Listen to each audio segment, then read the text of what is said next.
Hi guys. അപ്പോൾ ഇന്ന് ഇത്രയും എക്സൈറ്റഡ് ആയിട്ട് ഞാനീ പോകുന്നത് എൻ്റെ ഒരു ഫ്രണ്ടിൻ്റെ കല്യാണത്തിനാണ് കേട്ടോ. അപ്പോൾ കുറേ നാളുകൾക്ക് ശേഷം ഡിഗ്രി കഴിഞ്ഞിട്ട് ഞങ്ങൾ ഇന്നാണ് മീറ്റ് ചെയ്യാൻ പോണത്. അപ്പോൾ എൻ്റെ ഫ്രണ്ട്സ് എല്ലാവരും ഡിഗ്രിയിൽ ഒരുമിച്ച് പഠിച്ചിട്ടുള്ള കുറേ ഫ്രണ്ട്സൊക്കെ ഉണ്ടാവും. കുറച്ച് പേർക്കൊന്നും വരാൻ പറ്റിയിട്ടില്ല. അപ്പോൾ ഉള്ള ഫ്രണ്ട്സ് എല്ലാവരും ഞങ്ങൾ കൊട്ടാരമറ്റം ബസ് സ്റ്റാൻഡിൽ വെച്ച് മീറ്റപ്പ് ചെയ്തു. പാലക്കാർക്ക് അറിയായിരിക്കും കേട്ടോ കൊട്ടാരമറ്റം ബസ് സ്റ്റാൻഡ്. അപ്പോൾ പിന്നെ അവിടെ നിന്ന് നമുക്ക് കല്യാണത്തിന് ആവശ്യമായിട്ടുള്ള ഒരു ആക്രി കുക്കർ സാധനങ്ങളൊക്കെ മേടിച്ചു. നോർമലി ഇങ്ങനെയാണല്ലോ നമ്മൾ ഫ്രണ്ട്സ് കൂടുമ്പോൾ കുറച്ച് ഷോപ്പിംഗ് ഒക്കെ ഉണ്ടാവണമല്ലോ. അങ്ങനെ ആവശ്യത്തിനുള്ള സാധനങ്ങളൊക്കെ മേടിച്ച് ഞങ്ങൾ ബസ് കയറി കേട്ടോ. 2 ബസ് നമുക്ക് മാറി കയറിയാലാണ് അവളുടെ വീട്ടിലെത്താൻ പറ്റുക. അപ്പോൾ നമ്മൾ ആദ്യത്തെ ബസ് മാറി കയറി കുറേ ഫോട്ടോസ്, വീഡിയോസ്, പ്രഹസനം, പിന്നെ കുറേ നാളുകൾക്ക് ശേഷം ഫ്രണ്ട്സിനെ കാണുമ്പോൾ നമുക്കിങ്ങനെ വാതോരാതെ സംസാരിക്കാനുണ്ടാവുമല്ലോ. പറഞ്ഞാലും തീരില്ലാത്ത വിശേഷങ്ങളായിരുന്നു ഞങ്ങൾക്ക് ഉണ്ടായിരുന്നത്. അങ്ങനെ ഞങ്ങളുടെ യാത്ര തുടങ്ങി. ഒരു ബസ് ഇറങ്ങേണ്ട സമയം എത്തിയപ്പോൾ പോലും നമ്മുടെ കഥകൾ തീർന്നിട്ടില്ല. അതിനിടയ്ക്ക് ഒരു ബ്രേക്കിൽ നമുക്ക് മുട്ടായി മേടിച്ചു തന്നു റൂബമ്മ. അങ്ങനെ രണ്ടാമത്തെ ബസ് നമ്മൾ മാറി കയറി യാത്ര അങ്ങ് കണ്ടിന്യൂ ചെയ്തു. വീണ്ടും നമ്മൾ blah blah blah blah blah blah നമ്മുടെ വിശേഷങ്ങൾ തീരുന്നില്ല. അങ്ങനെ നമ്മൾ യാത്ര തുടർന്നുകൊണ്ടേയിരുന്നു. നമ്മൾ എത്താറായിട്ടു. ഇതിനിടയ്ക്ക് ശ്രീ ഇടയ്ക്കിടയ്ക്ക് വിളിച്ചുകൊണ്ടിരിപ്പുണ്ട്, നിങ്ങൾ എവിടെ എത്തി എന്നൊക്കെ. എത്തേണ്ട സമയം കഴിഞ്ഞു. അതുകൊണ്ട് പിന്നെ ഒരു സൺകിസ്റ്റ് വീഡിയോ ഒക്കെ എടുത്ത് ഞങ്ങൾ യാത്ര തുടർന്നതേ നമ്മൾ എത്തേണ്ട സ്ഥലത്ത് എത്തിയിട്ടുണ്ട്. പിന്നെ നമ്മൾ റൂമിലെത്തി കുറേ നേരം വർത്താനം പറച്ചിൽ പ്രഹസനം. അപ്പോഴത്തേക്ക് അപ്പു വന്നിട്ടുണ്ടായിരുന്നു. അങ്ങനെ അവളുടെ കല്യാണത്തിന് എനിക്ക് പോകാനും പറ്റിയിട്ടില്ല. അപ്പം ആ വിശേഷങ്ങളൊക്കെ നമുക്ക് ചോദിച്ചറിയണമല്ലോ. അങ്ങനെ ആ പ്രഹസനങ്ങളെല്ലാം കഴിഞ്ഞ് ഞങ്ങൾ വാതോരാതെ വർത്താനൊക്കെ പറഞ്ഞിട്ട് റെഡിയായി. കാരണം ഇന്ന് നമുക്കൊരു ബ്രൈഡ് ടു ബി ഉണ്ട് അവൾക്ക് കൊടുക്കാനായിട്ട്.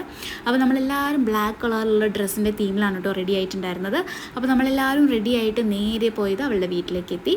അവിടെ എത്തി ഒരു ചായയൊക്കെ കുടിച്ച് കുറച്ച് നേരം കറുമുറയൊക്കെ കഴിച്ചിട്ട് നമ്മൾ നമ്മുടെ വന്ന പരിപാടിയിലേക്ക് കടന്നു. Bride to be. ഇതാണ് നമ്മുടെ ബ്രൈഡ് ശ്രീലക്ഷ്മി, നമ്മുടെ സ്വന്തം ശ്രീകുട്ടൻ. അപ്പം ഇവളുടെ ബ്രൈഡ് ടു ബി അടിച്ചു പൊളിക്കാൻ വേണ്ടിയിട്ടാണ് ഞങ്ങളെല്ലാവരും തലേന്നേ ഇങ്ങ് കുറ്റിയും പറിച്ച് പോകുന്നത്. അപ്പോൾ നമ്മളെല്ലാവരും കൂടെ ഒരു ഫോട്ടോ സെക്ഷനൊക്കെ സെറ്റ് ചെയ്തിട്ടുണ്ടായിരുന്നു. നല്ല രസമായിരുന്നു കേട്ടോ ആ ഫംഗ്ഷൻ എന്ന് പറഞ്ഞു കഴിഞ്ഞാൽ. പൂജ, അതായത് ശ്രീയുടെ അനിയത്തി ഫ്രണ്ട്സ് ഉണ്ടായിരുന്നു, ഞങ്ങളും ഉണ്ടായിരുന്നു. അങ്ങനെ ഫ്രണ്ട്സ് മാത്രമായിട്ടുള്ളൊരു അടിച്ചുപൊളി സംഭവമായിരുന്നു. നോർമലി ബ്രൈഡ്സ് ടു ബി എന്ന് പറയുമ്പോൾ അങ്ങനെയാണല്ലോ, ഫ്രണ്ട്സ് ആയിരിക്കുമല്ലോ എല്ലാത്തിനും മുമ്പിൽ. അങ്ങനെ നമ്മൾ കേക്ക് കട്ടിയപ്പോൾ ഏത് പാട്ട് പാടണം നടത്തില്ലാതെ ഹാപ്പി ബർത്ത്ഡേ ഞങ്ങൾ ബ്രൈഡ് ടു ബി പാട്ടാക്കി. എന്നിട്ട് അവസാനം വയറ് നിറച്ച് ഫുഡൊക്കെ കഴിച്ചിട്ട് അവിടുന്ന് നമ്മൾ ഇറങ്ങി കേട്ടോ. ഒരുപാട് നേരം നിൽക്കാൻ പറ്റില്ല, നാളെയാണല്ലോ കല്യാണം. പിന്നെ രാത്രി നമ്മൾ റൂമിൽ തിരിച്ചെത്തിയതിന് ശേഷം ഫ്രഷ് ആയിട്ട് നമ്മൾ കുറച്ച് വർത്താനം പറയുക, പിന്നെ വരാൻ പറ്റാത്ത ഫ്രണ്ട്സിനെ വീഡിയോ കോൾ ചെയ്യുക, അങ്ങനെയുള്ള കുറേ പ്രഹസനങ്ങളുണ്ടായിരുന്നു. പിന്നെ വീണ്ടും ബ്ലാംബ്ല. അതിനിടയ്ക്ക് അപ്പോട്ടിൻ്റെ ഒരു പാട്ട്.